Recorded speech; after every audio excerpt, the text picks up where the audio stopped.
नमस्कार, स्वागत है आपका। आप देख रहे हैं प्राइम टाइम एक्सक्लूसिव। मैं हूं आपके साथ आशा झा। उत्तर प्रदेश में बिहार जैसा खेला हो गया है और ओवैसी क्या यही खेला करने की तैयारी में है? दरअसल ये ऐलाने जंग है ओवैसी का अखिलेश के खिलाफ।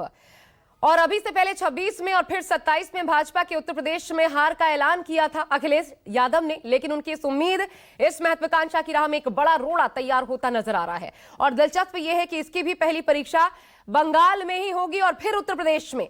पीडीए को पूरी तरह नकारते हुए ओवैसी ने उत्तर प्रदेश में समाजवादी पार्टी के खिलाफ चुनाव में लामबंदी का बिगुल अभी से फूंक दिया है। आज की सबसे बड़ी खबर आपको बता रहे हैं, यह ऐलान जंग अलर्ट है अखिलेश यादव के लिए, क्योंकि ओवैसी का एम फैक्टर चुनाव में कितना प्रभावशाली है उसका ट्रेलर बिहार चुनाव में नजर आ चुका है।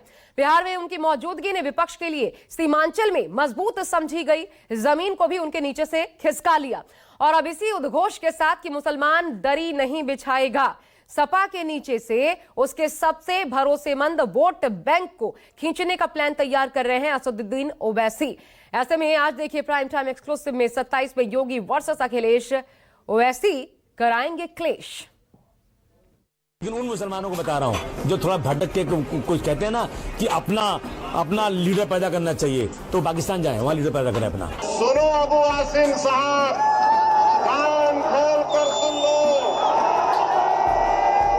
जब तक अल्लाह असदुद्दीन ओवैसी को जिंदा रखेगा, इंशाअल्लाह ताला ना पाकिस्तान जाएंगे, ना भारत को कमजोर होने देंगे।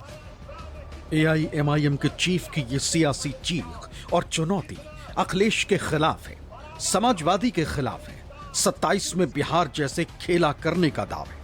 कहने को ओवैसी मुंबई में BMC के लिए थे, लेकिन वहां से 27 की इबारत लिख रहे थे। 27 यानी उत्तर प्रदेश का चुनाव, अखिलेश के लिए मुस्लिम वोट बैंक की एकजुटता का चुनाव, जिसका बिखरना या शिफ्ट होना, चाहे वो कोई भी कारण बने, अखिलेश के लिए 27 के सपने को सपना ही रहने देगी। अब अबू आसिम साहब और अखिलेश यादव जानते हैं कि जिस दिन मुस्लिम अक़लियत की सियासी लीडरशिप बनेगी, इनकी दुकान खत्म हो जाएगी, तुम्हारी दुकान बंद करेंगे।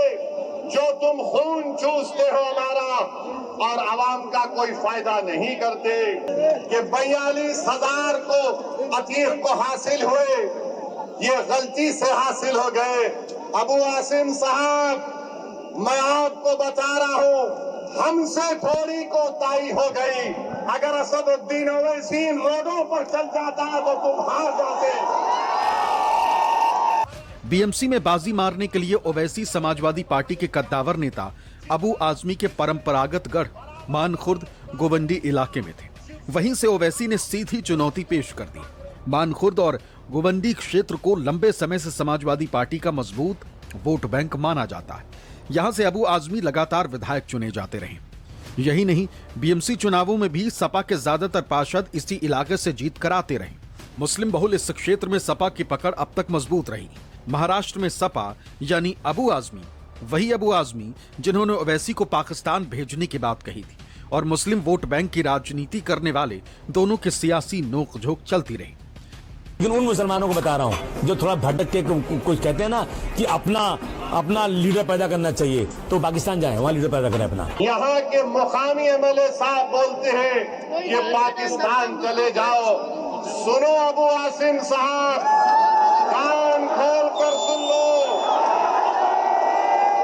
जब तक अल्लाह असदुद्दीन ओवैसी को जिंदा रखेगा, इंशाअल्लाह ताला ना पाकिस्तान जाएंगे, ना भारत को कमजोर होने देंगे। अगले साल यूपी में चुनाव है। सूबे में करीब 150 सीटें ऐसी हैं जहां मुसलमान असर डालते हैं।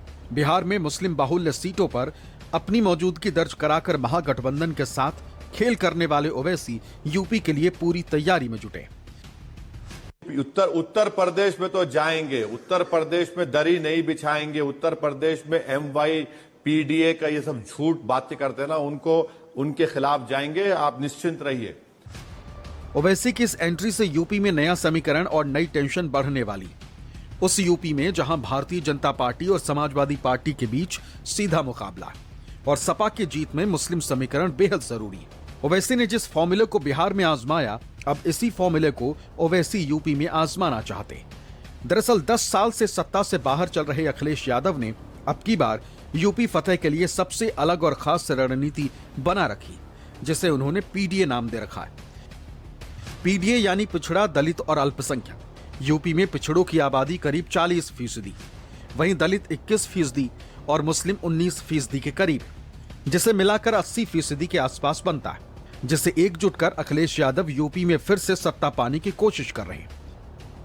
27 में पीडीए चलेगा और पीडीए के लोग देख रहे हैं कि उनका वोट कैसे छीना जा रहा है, वो कैसे अपमानित हो रहे हैं। ये जो पीडीए के लोगों का अपमान हुआ है, और यही तो हम कहते थे कि बाबा साहब भीमराव अम्बेडकर जी ने जो अधिकार दिया है उन अधिकारों को छीन रहे हैं। बात ये वोट ही नहीं डालने दोगे आप, या दूसरे आपके लोग वोट डाल लेंगे, ये कहाँ की वो है।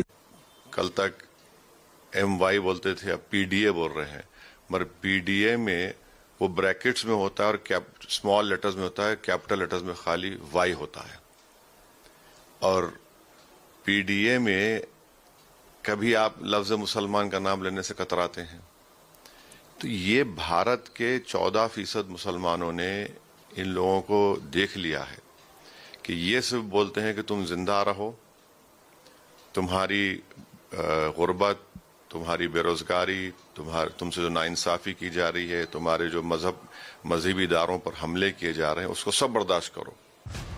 बिहार के नतीजे आने के बाद यूपी AIMIM के अध्यक्ष शौकत अली ने ऐलान कर दिया था कि अखिलेश यादव को 2027 में सावधान रहने की जरूरत है, क्योंकि AIMIM यूपी की 200 विधानसभा सीटों पर चुनाव लड़ने की तैयारी कर रही है। इंद्रजीत सिंह के साथ मानस श्रीवास्तव की रिपोर्ट, न्यूज़ 24।